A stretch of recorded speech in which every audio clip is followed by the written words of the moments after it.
Chung Che-woo struggles to load another empty box onto her trolley. At 76, she's beset with joint pain brought on by a life of hard work. She can barely push the trolley that she uses to collect Singapore's discarded cardboard, cans and paper. I still have to work even if it's painful. It hurts here, in my joints, and here too. I've got chronic arthritis. Chung's been living on the street for about 7 years.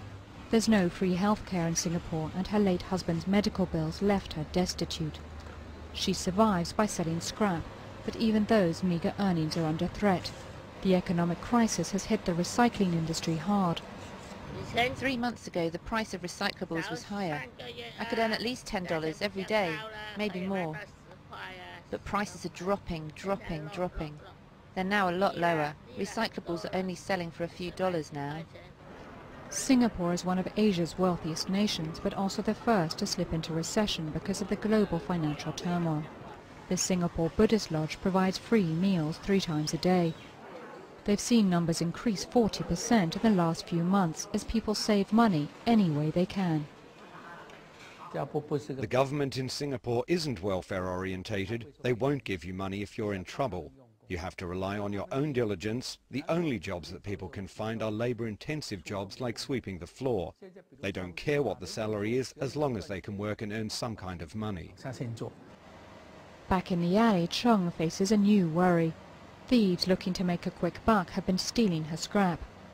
It leaves Chung no option but to sleep by her trolley, to protect the precious little she has left.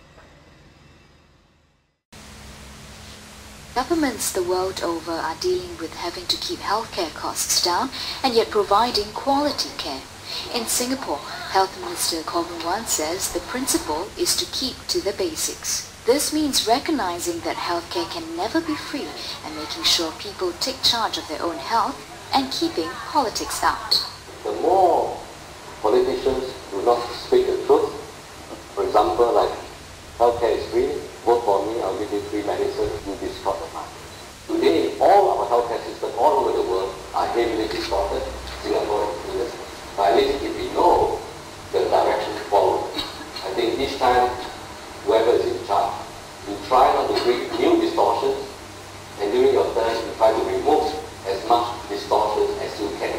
The thing to remember about Singapore is that it has an extraordinarily value-conscious health system with a relatively low level of cost per GDP and a high contribution by the individual. These things, sometimes called skin in the game, means that individuals actually see the effect of cost increases. They're more likely to make smarter choices about what healthcare they want and what they don't want. So I think relative to other countries in the region, Singapore is well poised to manage health inflation. Singapore's total healthcare spending is currently less than 4% of its GDP, which is a relatively low figure compared to other countries. But Health Minister Khaw says he expects the figure to continue to go up, especially with Singapore's aging population. He adds that it would be a remarkable achievement if Singapore could sustain its healthcare spending at a single digit of its GDP.